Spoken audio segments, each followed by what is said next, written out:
Einen wunderschönen guten Tag, hier ist Mo von VR, ich bin Mo Tensen. Es ist ziemlich früh hier, 8 Uhr, aber es gibt den allerersten Sale, in dem auch PlayStation VR 2 Titel vorkommen und das ist ein guter Grund, die gute alte Sales-Videoreihe wieder ins Leben zu rufen. Die habe ich regelmäßig gemacht zu PlayStation VR 1 Zeiten. Wenn ihr das noch gar nicht kennt, das Format, also ich werde jetzt aufzählen, welcher Titel im Sale ist für die PlayStation VR 2. Ein ganz kurzes Review machen, ja, 3-4 Sätze, wenn es geht, damit das alles schnell passiert. Daraus könnt ihr euch vielleicht eine Meinung bilden, ob das was für euch ist oder nicht. Aus den Time-Marks, die ich hier erstellen werde, habt ihr dann sozusagen auch eine Liste der ganzen Spiele und könnt das nochmal in Ruhe durchschauen unter dem Video. Falls ihr euch für eins der Spiele mehr interessiert, dann schaut doch einfach mal hier auf meinem Kanal, gebt einfach ein Mofan VR, Name des Spiels. Für die meisten gibt es mittlerweile ein Review oder ein First Impression. Bei dem First Impression habe ich eigentlich immer am Ende, so in den letzten 5 Minuten, dann nochmal mein Fazit. Da könnt ihr hinspringen und dann auch kurz anhören, was ich darüber denke, aber auch einfach ins Video gucken, um euch einen Eindruck zu verschaffen. Und damit das Ganze hier relativ zügig über die Bühne geht, hören wir einfach mal an. Bevor wir aber zu den Sales kommen, möchte ich euch natürlich auch Neueinträge für die PlayStation VR 2 zeigen. Ja, es sind neue Titel dazu gekommen und zwar gibt es jetzt Ultimate Knockout. Dazu ist wirklich keinerlei Information im Internet zu finden. Ich habe nur herausgefunden, dass es ein kleines tschechisches Team ist, das das macht. Die Beschreibung ist sehr eigentümlich. Ich lese daraus, dass es mit der Unreal Engine 5 läuft und offensichtlich ein Kampfspiel ist.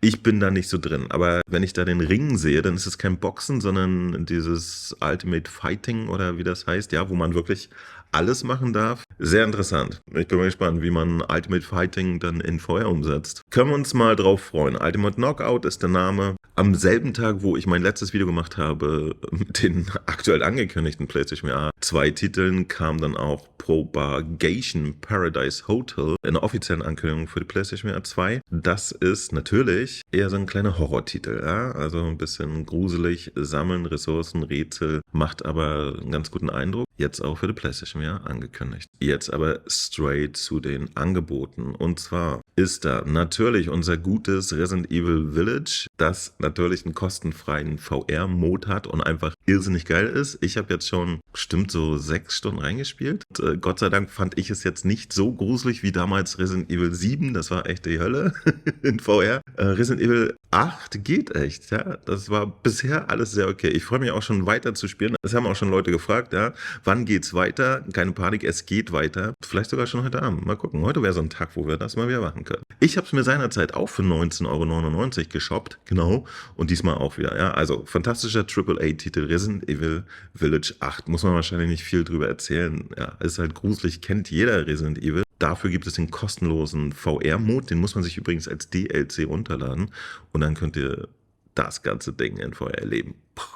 Fetter Scheiß. Autonahen unter uns kommen nicht dran vorbei. Gran Turismo 7 ist natürlich das komplette Gran Turismo, komplett in VR spielbar. Das ist eine sehr schöne Sache gewesen. Da habe ich mich sehr gefreut, als das seinerzeit angekündigt wurde, denn das ist natürlich ein Riesentitel und es hat sich auch rausgestellt, seit Release irgendwie, ich glaube, 30% der Leute, die ich kenne, die eine PlayStation VR 2 haben, spielen das täglich. Ja, die fahren Autorennen nahezu täglich. Ist aber auch eine schöne Geschichte und wird natürlich ständig durch neuen DLC und so erweitert. Ist aber auch nicht billig. Normalerweise kostet das Spiel 80 €. Jetzt im Sale 59,99 €. Hier zum Beispiel würde ich euch aber tatsächlich dazu überreden, falls ihr keine digitale PlayStation 5 habt, doch mal bei Amazon vorbeizuschauen. Da gibt es das Ganze für 34. Genau, ja. In dem Fall ist wirklich die Retail-Version, also das Spiel auf einer CD, deutlich günstiger als der Sale, den es gerade zu der digitalen Version gibt. Also da würde ich tatsächlich vorschlagen, ihr nehmt diesen Link. Den mache ich euch unter das Video. Das wird dann übrigens ein Affiliated-Link sein. Ihr wisst Bescheid. Ich bekomme sogar dann Prozente. Für euch kostet das nicht mehr. Und ihr unterstützt damit den Kanal.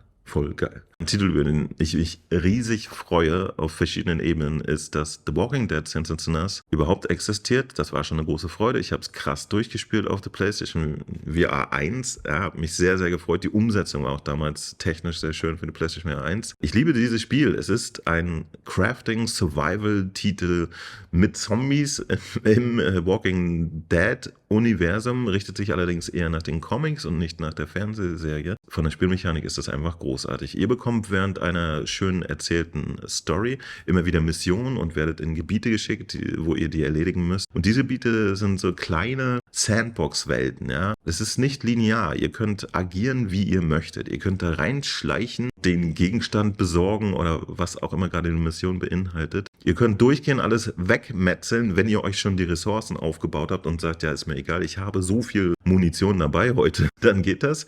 Aber das ist halt auch der Aspekt des Spiels, ja. Das macht diese strategische Komponente aus, dass man sowas immer in einem Survival-Titel halt auch im Hinterkopf behalten muss, dass man nicht alle Munition verballert. Ist die Spielmechanik an sich fantastisch. Die Zombies zu bekämpfen mit Katanas oder Schusswaffen ist einfach total geil. Ihr kämpft übrigens nicht nur gegen Zombies, sondern auch gegen feindete menschliche Parteien. Es macht einen Riesenspaß. Es ist großartig. Es fühlt sich so gut an. Einer meiner Lieblingstitel habe ich schon gesagt. Und ich war sehr happy, als es zusammen mit dem zweiten Teil dann auch auf der PlayStation 5, also der PlayStation VR 2 erschien. Und auch hier technisch einfach brillant, knackscharf, großartig. Und auf der PlayStation VR 2 haben wir natürlich die Sense-Controller mit Analogsticks, wo sich das dann nochmal deutlich besser steuert als mit den Move-Controllern. Es ist kein günstiger Titel, aber jeden Cent wert. Und jetzt statt 50 € für 34,99. Absolut Daumen hoch von mir. Das sind Titel, da verspreche ich euch, werdet ihr jede Menge Spaß haben. Und auch zu Demeo könnte ich tagelang erzählen. Demeo ist ein Tabletop-Rollenspiel. Wie ganz klassisch in 80er-Jahre-Filmen könnt ihr mit 4 Kollegen gemeinsam um einen Tisch herum sitzen, führt dann eure Figuren, würfelt aus, was der nächste Zug ist und habt eine Menge Spaß. Das ist natürlich dann mit einer sehr hohen strategischen Komponente. Ich spiele es sowohl solo, was auch geht, als auch dann entsprechend mit Kollegen und der Spaß potenziert sich jedes Mal bei jeder Runde mehr. Dann meistens geht es über 3 Level. Ja, man geht mit der Party durch 3 Gebiete. Im letzten ist dann meistens der Endboss auch angesiedelt, den es zu besiegen gilt. Und es gab seit Release des Spiels, auf den anderen Plattformen gab es das schon sehr länglich, jetzt mittlerweile das 5. oder sogar 6. DLC, was dann immer eine neue Kampagne ist, mit neuen Figuren, neuen Maps, neuen Geschichten und ist einfach großartig, Leute. Wenn ihr mal nicht Action wollt, sondern ein bisschen die grauen Zellen anstrengen und mit Freunden zusammen Spaß haben, dann ist es das. Und vor allen Dingen hat es auch Crossplay. Wenn eure Freunde eine Quest besitzen oder einen PC-VR oder eine Pico, könnt ihr mit denen zusammen spielen. Die PlayStation-Version funktioniert auch am Bildschirm. Da braucht man keine VR-Brille zu. Das ist ein Hybrid-Titel. Man kann es aber natürlich auch in VR spielen und ich würde es auch tun. So, das Ganze kostet normalerweise 39,99 und ist auch jeden Cent wert. Zurzeit dann für 31,99 zu haben. Falls ihr da noch an der Kippe wart und euch nicht so richtig sicher, ob das was für euch ist, dann überzeugt euch vielleicht dieser Preis jetzt, wenn ich es schon nicht getan habe mit meiner Lobhudelei. Rest liebe ich auch wie verrückt. Es ist tatsächlich von einem Klassiker, von einem Dreamcast war das damals, ein sehr bemerkenswertes Spiel schon, was schon zu der Zeit sehr, sehr eigentümliche so Retro-Future-Optik hatte. Und die ganze Geschichte erinnert so ein bisschen an Tron auch. Ja, wir sind in einem Computer, was bei Res oder was bei Enhanced Games eigentlich immer das Thema ist, ist die Kombination von Spielmechanik mit Sound, mit Vibration. Und dafür ist natürlich die PlayStation VR 2 jetzt prädestiniert. Ja. Die hat fantastische Force-Feedback-Möglichkeiten, fantastisches Display und Rest sieht unglaublich aus darauf.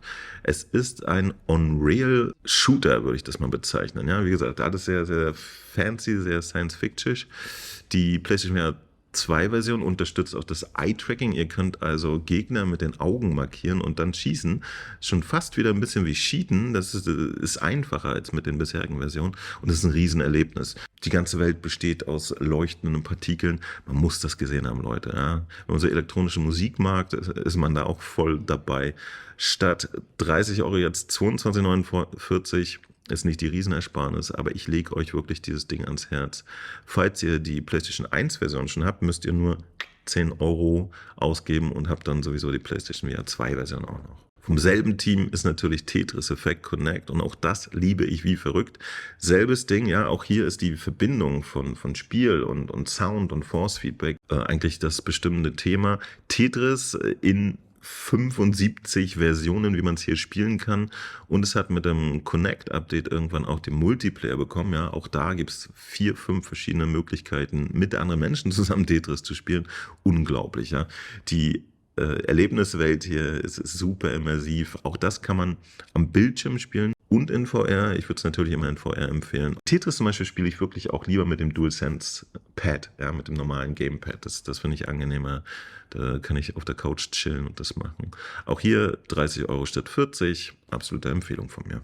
Tatsächlich haben es alle Spiele von Orchi Labs auf die PlayStation VR 2 auch geschafft, angefangen mit dem beliebten Job Simulator. Den gibt es jetzt für 14,99 statt 20 Euro. Gefolgt von Vacation Simulator, dasselbe nochmal im Urlaub quasi. Ich fand es lustig, für Vacation Simulator gab es dann ein Update, wo man auch im Urlaub wieder arbeiten konnte.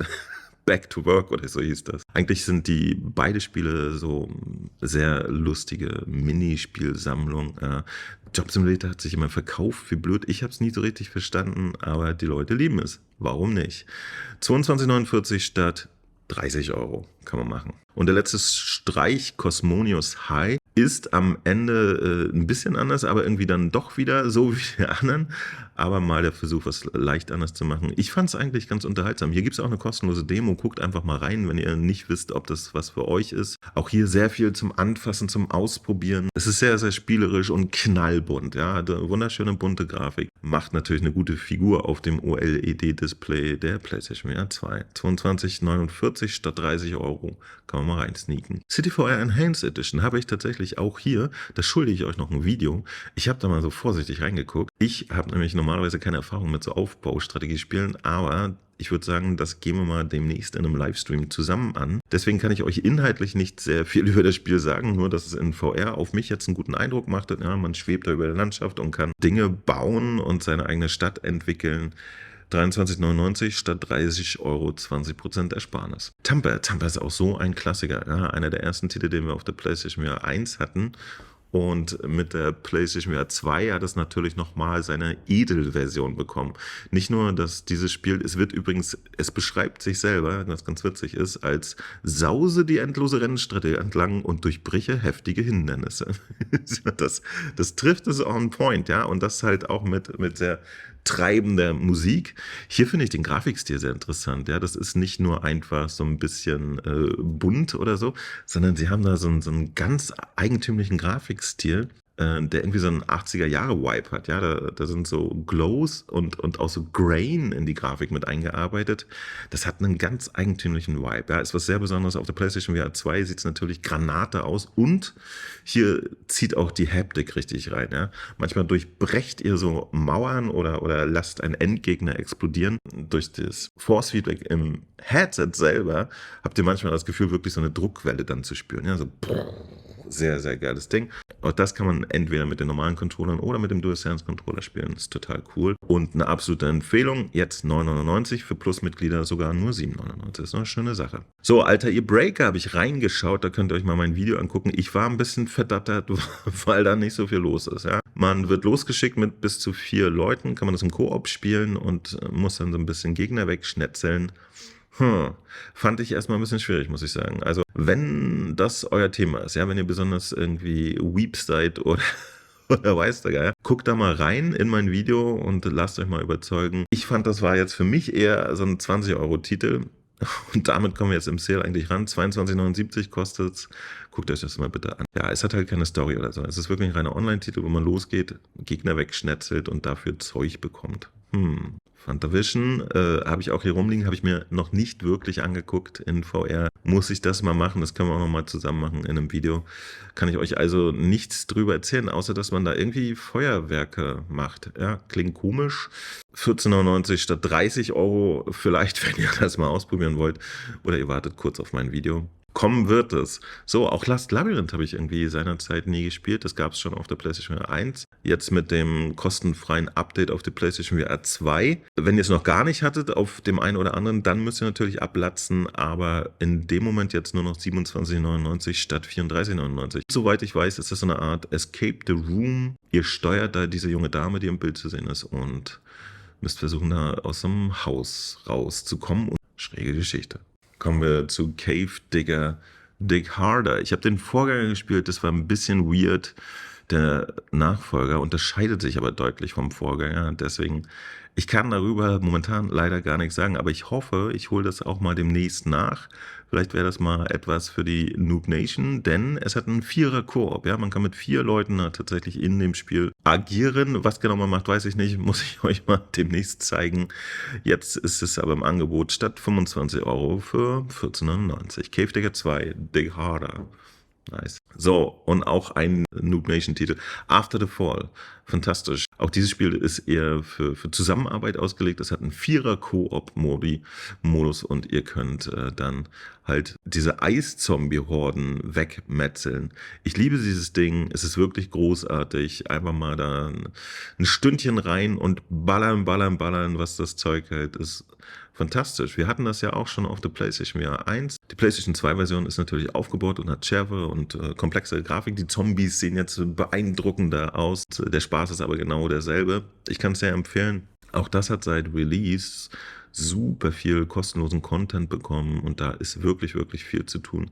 Wenn ihr einfach Lust habt, mit Kollegen zusammen NPCs wegzuschnetzeln, dann ist das euer Titel. Und es hat sogar einen Versive-Modus, ja.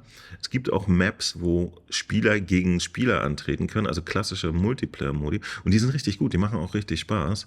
Das wird leider manchmal ein bisschen vergessen, weil wir auch reine Multiplayer-Shooter haben.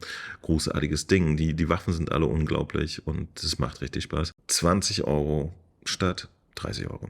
Ja, für PlayStation Plus Mitglieder sparen sogar nochmal 1,50 € mehr. Sofort holen. So, das ist noch relativ frisch. Gorn ist letztens rausgekommen und wie ihr vielleicht lesen könnt, ist das hier die PlayStation 4 Version, die kostet 9,99 €. Wenn ihr die PlayStation 4 Version besitzt, besitzt ihr aber auch automatisch die PlayStation 5 Version, die offiziell nicht im Angebot ist. Finde ich ein bisschen irritierend, aber das wäre jetzt mein Tipp, denn ich besaß Gorn für die PlayStation 4 und hatte es dann einfach kostenlos für die PlayStation 5. Das ist nämlich der Weg bei Gorn. Ansonsten ist es wahnsinnig lustig. Guckt euch mal mein Video an. Ich hatte echt viel Spaß, denn diese ganze Mechanik, wie man da kämpft, die hat sowas Gummimäßiges. Es ist einfach nur ulkig, aber super brutal. 99, geiles Spiel. Und Synth Riders. Synth Riders ist natürlich fantastisch, denn das bereits angekündigte Beat Saber für die PlayStation VR 2 lässt immer noch auf sich warten. Und während der Rhythmus Platzhirsch also nicht am Start ist, kann Synth Riders natürlich punkten, weil das in der Beliebtheitsskala bei den meisten Menschen eigentlich direkt nach Beat Saber kommt. Und auch zu Recht, es ist ein sehr, sehr schönes Rhythmusspiel.